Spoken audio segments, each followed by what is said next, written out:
Ibu, Saudara. Halo. Puji Tuhan.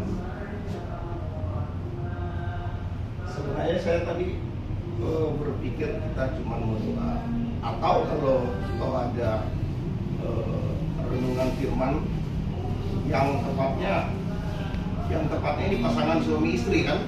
Ya, saya tidak lengkap ini, tidak didampingi. Ini kan pasangan suami istri ya, luar biasa. Jadi apalagi dari ibu kota, kita dari ibu desa.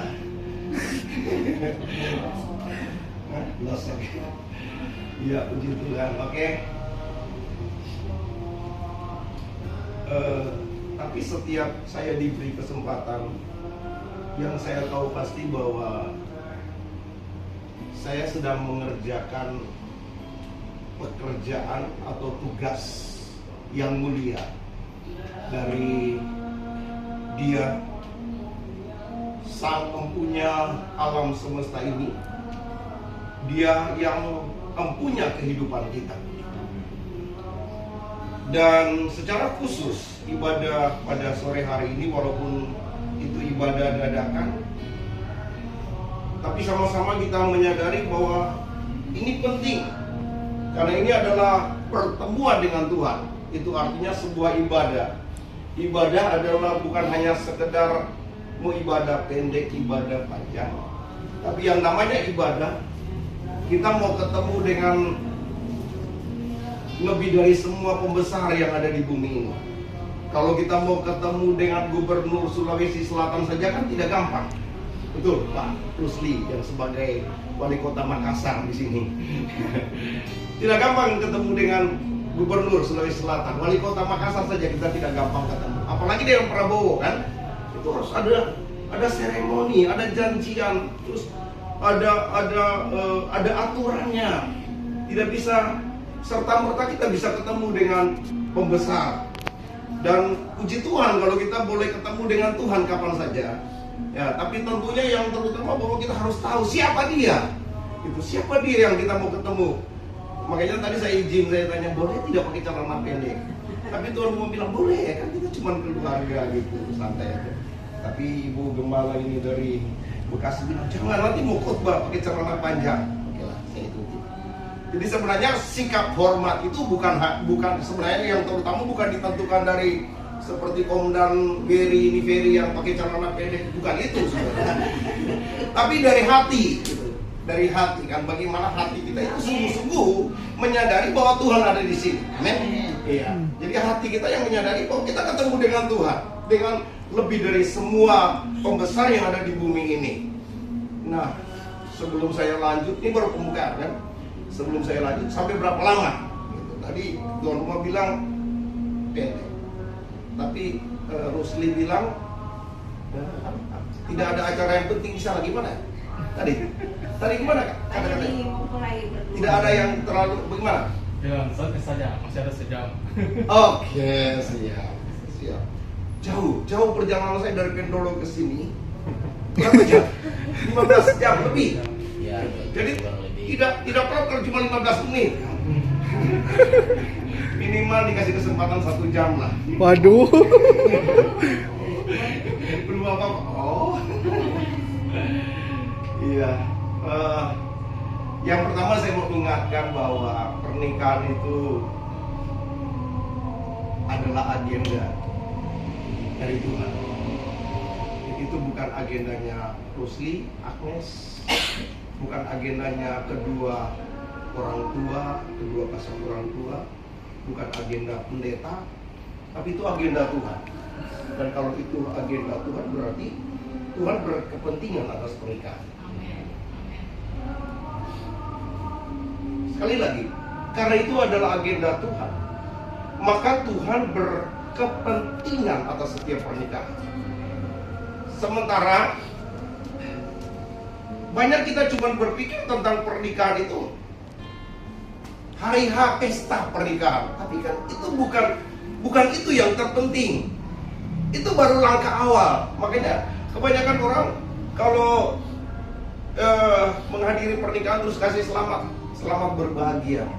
Kalau saya tidak akan bilang selamat berbahagia. Sebab begini, Mak, ini ini cerita-cerita panjang ini. Komandan Gary ini kan ditanya, berapa istri? Puji Tuhan, 2. Ini dia lagi bertobat, jadi apa kata-katanya puji Tuhan, puji Tuhan. Tapi saya bilang kalau mau bilang istri itu jangan bilang puji Tuhan, itu masa lalu yang kelam. Ya. Puji Tuhan dia sudah bertobat sekarang, baru bertobat setelah menikah 2 kali. Baru mau menikah kali yang kedua. Iya, baru mau menikah kali yang kedua. Intinya saya mau bilang begini, pernikahan itu agenda Tuhan. Tapi di sisi lain kita perlu tahu bahwa ada pertempuran dalam pernikahan. Makanya kalau orang mau menikah itu kita tidak hanya berpikir nanti waktu resepsi atau waktu pemberkatan itu nanti sudah berbahagia. Kalau saya kasih selamatnya bukan selamat berbahagia, selamat berjuang untuk bahagia. Saya selamat dulu sedikit. Ya. Selamat berjuang untuk bahagia. Selamat berjuang untuk bahagia.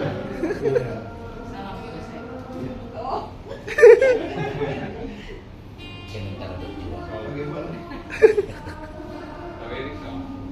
Sementara berjuang. Sebab saya sedang ada anak rohani yang saya bina itu 4 kali menikah, masih muda, baru 30 lebih. Sudah 4 kali menikah, bahkan sempat pindah agama karena menikah. Puji Tuhan dia balik. Bukan puji Tuhan 4 kali menikah, tapi puji Tuhan dia balik. Jadi pernikahan itu sebenarnya bukan di pestanya gitu.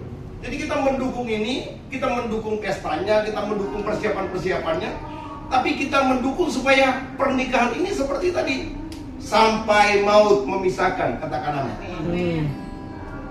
Nah, sementara di sisi lain itu agenda Tuhan, tapi itu di sisi lain ada pihak musuh yang akan terus, maaf, ini harus siap, yang akan terus merongrong pernikahan Kristen. Makanya pernikahan itu sebuah pertempuran. Kalau ukurannya mapan secara ekonomi, ya ini kita sudah lihat. Tapi itu bukan ukuran, sorry. Ya, itu bukan standar untuk bahagia. Sebab bahagia itu adalah tingkat kesejahteraan pikiran dalam setiap situasi, bukan berarti tanpa masalah. Sekian banyak orang yang kaya raya malah bunuh diri karena tidak bahagia kan? Orang bisa bunuh diri itu karena tidak bahagia. Jadi apa sih pernikahan? Pernikahan itu agendanya Tuhan. Terus pernikahan itu ada rongrongan musuh untuk membuat pernikahan itu tidak akan bahagia. Nah kita baca dulu lah ayatnya. Matius 11. Ini saya tidak akan banyak-banyak ayat. Nanti kalau banyak ayat nanti lama sekali. Bukan lama sekali. Matius 11 ayat 28. Matius 11 ayat 28. Ini kemarin ibadah Natal itu hadir. Ini atau anak saya, calon hamba Tuhan. Saya tanya gimana khotbahnya? Papa, banyak sekali ayatnya. Pendetanya bilang ayat terakhir.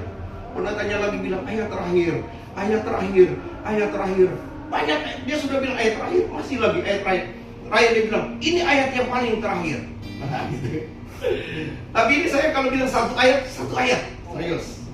Ya, saya berdosa kalau bilang ayat terakhir, satu ayat, satu ayat saja. Matius 11 ayat 28. Sama-sama kita baca. Yang ada Alkitab atau Alkitab. Matius 11 ayat 28. 1, 2, 3. Marilah kepadaku semua yang letih lesu dan berbeban berat, aku akan memberi kelegaan kepadamu. Jadi intinya kita harus tahu siapa yang mengagendakan pernikahan. Yesus. Ya. Walaupun Yesus itu kita kenal setelah dia jadi manusia, tapi sebenarnya dia adalah Tuhan yang Alfa dan Omega. Jadi dia awal dan akhir. Nah, dia ada waktu langit bumi ini diciptakan, dia ada waktu pernikahan itu dimulai di Taman Eden. Kemudian dia tahu semua liku-liku pernikahan, kegagalan-kegagalan pernikahan. Dan itu sebabnya waktu dia datang ke dunia, Mujizat pertama yang dia kerjakan adalah, tahu, ini dua-dua pelayanan, puji Tuhan, ketemunya di pelayanan, senang sekali. Kalau ketemunya di pelayanan, bukan ketemu di bioskop. Mujizat pertama yang dikerjakan Tuhan Yesus itu di mana? Rusli? Atau apa? Pernikahan. Ya, puji Tuhan. Jadi ada banyak mujizat yang spektakuler.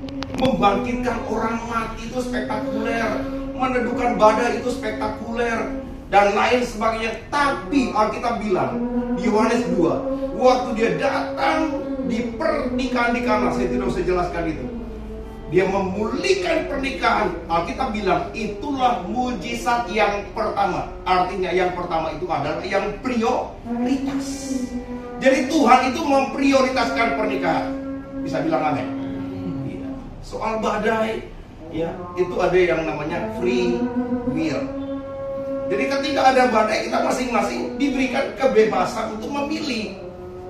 Kita mau diterpa badai atau tidak? Kita mau menang atas badai atau tidak? Ya. Dan Alkitab bilang dua orang itu akan lebih kuat daripada satu orang. Nah, setiap kita akan menghadapi pertempuran hari demi hari dalam hidup ini. Tapi ketika dua orang bersepakat, maka pertempuran itu akan lebih mudah dikalahkan. Katakan amin. Nah, tapi ketika kita tidak sepakat, maka pertempuran itu akan mengalahkan kita. Puji Tuhan, tadi kita banyak memuji Tuhan dengan mengatakan Tuhan itu baik. Kecaplah dan lihatlah betapa baiknya Tuhan itu. Rasakan dan nikmati. Semoga malam ini ibadah kita malam ini berkesan bagi Rusli, Agnes. Nanti ada badai, bukan di gereja nyanyinya itu, Ibu Gembala, bukan di gereja. Waktu ada masalah, kita bisa kecaplah dan lihatlah betapa baiknya Tuhan itu. Rasakan dan nikmati kasih setia Tuhan. Syukur bagimu Tuhan. Itu tidak mudah ketika ada badai.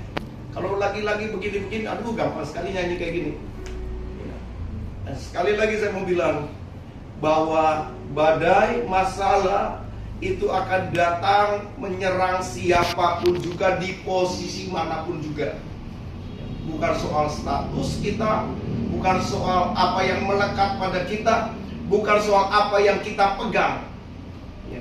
Tapi setiap anak Tuhan akan diizinkan untuk diterpa oleh badai kehidupan. Nah, bagaimana kita meresponi badai kehidupan itu? Dengar baik, Yesus bilang, marilah kepadaku semua yang letih, lesu, dan berbeban berat. Artinya begini, kita tidak bisa masuk gereja setiap hari, tapi kita bisa terkoneksi dengan Yesus setiap saat. Katakanlah, ketika hati kita ini terkoneksi dengan Yesus, badai sebesar apapun juga, kita akan bisa tenang, kita bisa rest. Itu yang kita butuhkan dalam hidup ini. Terus memuji Tuhan ya. Saya mau bekali kedua calon mempelai ini ya. Ingat, nanti ada masalah, pasti ada gesekan ya. Tuhan tidak berjanji, Tuhan tak pernah janji ya kan? Tapi akan ada badai. Ada biasanya diiming-imingi, pokoknya bahagia, tapi tidak dipersiapkan untuk pertempuran. Udah berapa tahun Ibu Gembala menjalani kehidupan ini? Hampir 26 tahun. Semua yang lama-lama tahu. Ini opa kalau ditanya lebih dari 50 tahun. Ada badai? Ada badai opa? Ada badai? Ada masalah? Banyak sekali, bukan banyak. Banyak sekali. Makanya Alkitab bilang begini, kemalangan orang benar banyak, tetapi Tuhan meluputkan dia. Intinya Tuhan. Kalau Yesus itu menjadi sentral hidup kita, badai sebesar apapun juga tidak akan menggoncangkan kita. Itu sebabnya benar apa yang dia bilang, marilah kepadaku semua yang letih, lesu, dan berbeban berat. Sementara jujur saya mau bilang, kebanyakan orang sebenarnya letih lesu, tapi tidak menyadari bahwa mereka letih lesu. Kalau kita menyadari bahwa kita ini tidak bisa apa-apa dan kita terus datang kepada Yesus. Sekali lagi, datang kepada Yesus tidak berarti datang ke gereja setiap hari, tapi ketemu dengan Yesus. Kan Dia ada di dalam hati kita. Amin. Mari kita berdoa. Tuhan tak pernah janji. Mari bangkit berdiri sama-sama.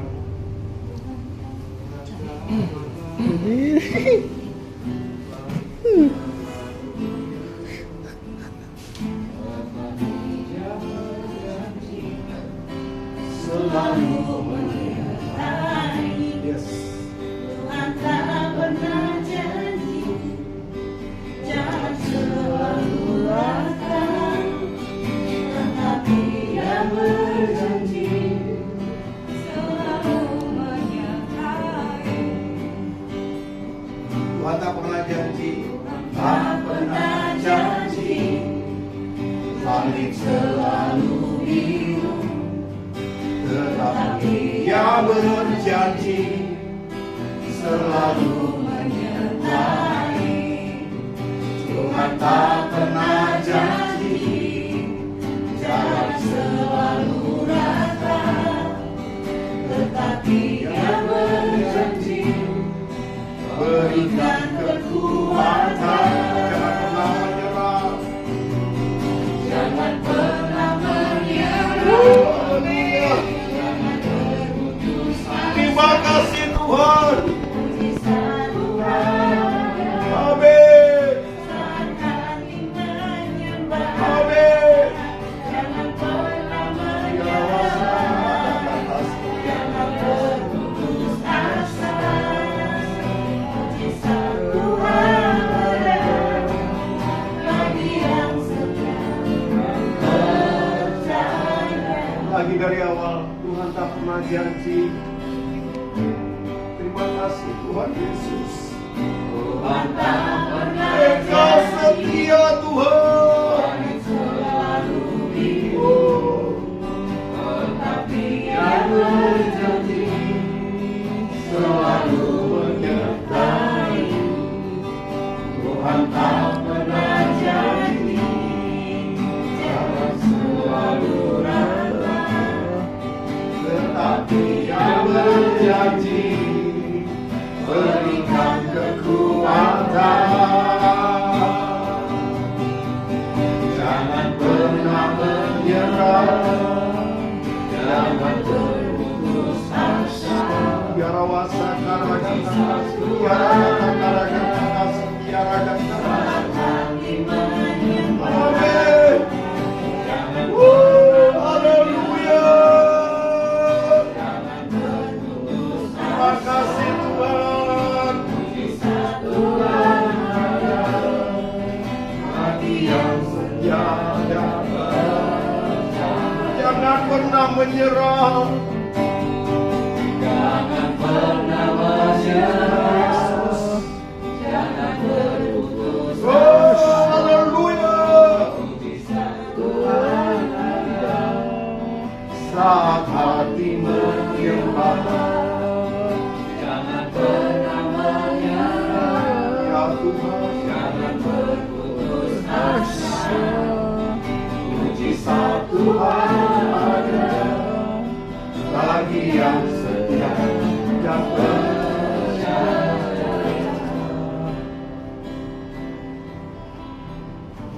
Di hadapan tahta kasih karunia-Mu, Bapa, kami datang bawa hati kami. Engkau tahu semua cerita tentang kami, dan Engkau tahu semua cerita malam ini, dan Engkau sendiri yang merangkai cerita di depan kami. Ketika kami belajar berjalan di jalan-jalan-Mu, ya Tuhan, ampuni kami, banyak kali kami menyimpang dari jalan-jalan Tuhan. Tapi malam ini kami ada di hadirat Tuhan, dan kami bersyukur bahwa Roh-Mu ada di sini, Roh-Mu ada di hati kami masing-masing. Bersama-sama seberapa banyak orang tua yang ada malam ini, kami semua sudah menjalani perjalanan pernikahan. Dan kami mengakui bahwa pernikahan itu penuh dengan pertempuran. Pernikahan itu ada perjuangan-perjuangan yang harus kami kerjakan. Dan kami bersyukur bahwa Engkau setia ya Tuhan. Di tengah pertempuran yang harus kami hadapi. Dan kadang-kadang itu juga karena kesalahan-kesalahan kami. Tapi di atas semuanya, kasih karunia-Mu lebih besar dari segala kesalahan kami. Kasih karunia-Mu lebih besar dari segala pemberontakan dan dosa kami. Kami datang tidak mengandalkan kebenaran kami, tapi kami datang berdasarkan kasih karunia Tuhan. Kami dilayakkan oleh darah anak domba Allah. Sucikan setiap kami Tuhan. Kami setiap orang tua yang ada malam hari ini, untuk kami bisa benar-benar mendukung dan mendoakan kedua anak-anak kekasih kami yang mempersiapkan diri mereka untuk menjalani perjalanan pernikahan. Bukan untuk mereka menjadi takut, tapi untuk mempersiapkan mereka menjadi lebih dari pemenang. Sebab Engkau sudah menentukan kami lebih dari pemenang. Terima kasih Bapa yang baik.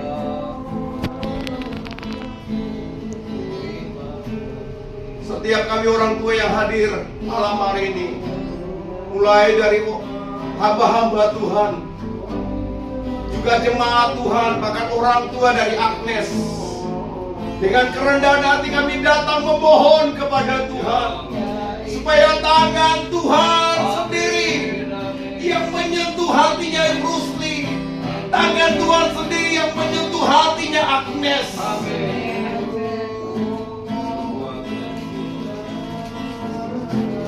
Kekuatan kasih karunia Tuhan berlimpah-limpah dicurahkan. Mereka dipersiapkan untuk menang. Bahkan menjadi lebih dari pemenang. Karena Engkau sendiri yang ada bertahta di hati mereka.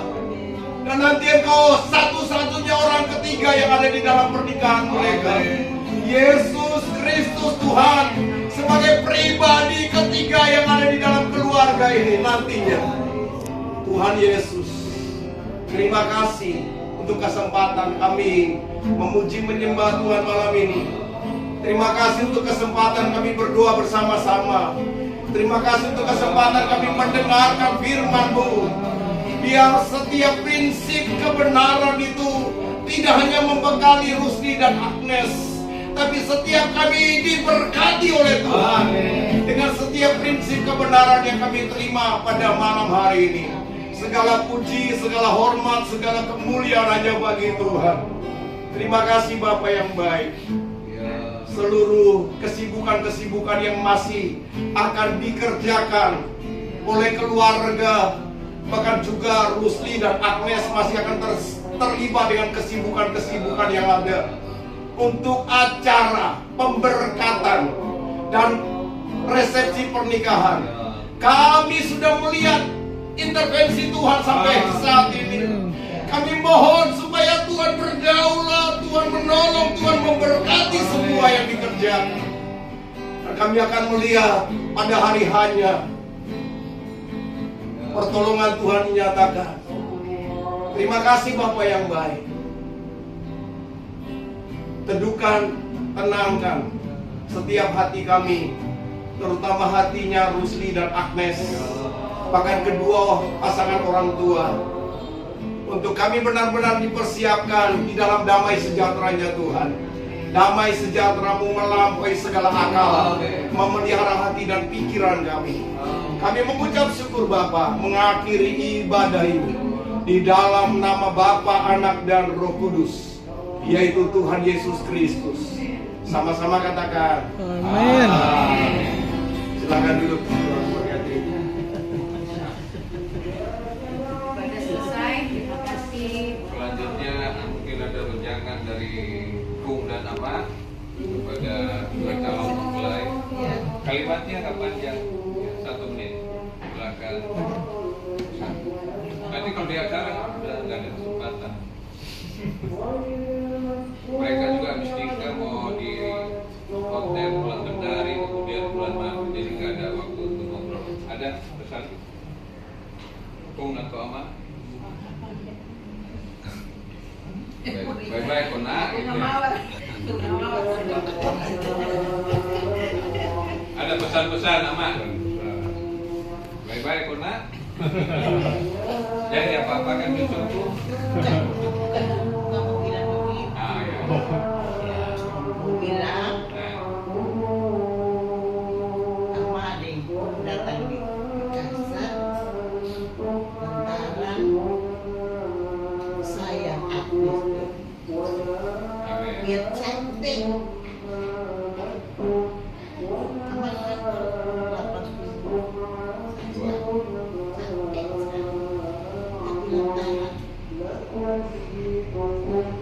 dari pernikahan gak ada. Jadi tante biar bagaimana kamu bisa sama baik-baik. Iya ya. Kesian cuma adikku nih. Capek-capek dari sana dan kamu.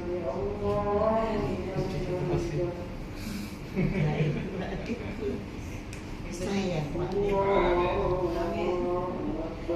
Jadi karena Ama sudah capek-capek datang dari jauh, kamu juga datang ke sana. Gitu. Kapan-kapan. Kung mana Kung? Kapan tahu? Udah? Ya, papa atau mama? Kapan-kapan kan. Iya, pada pada. Iya. Kasih Yang penting bunga mawar. Paling mungkin bisa. Tadi kan tidak ada kutub ya, jadi belum tahu itu merah atau putih atau Dan salah warna nanti ya. Jauh dah. jauh. Jauh deh. Sia-sia. Oh, itu dengar itu. Mawar. Mawar. Dengar. setelah Kung ya Kung. Kurung lagi. Iya, Ada suruh kurung. Oh, apa belum selesai? setelah itu mulai capek-capek jaraknya berapa tahun daripada sama sekali tidak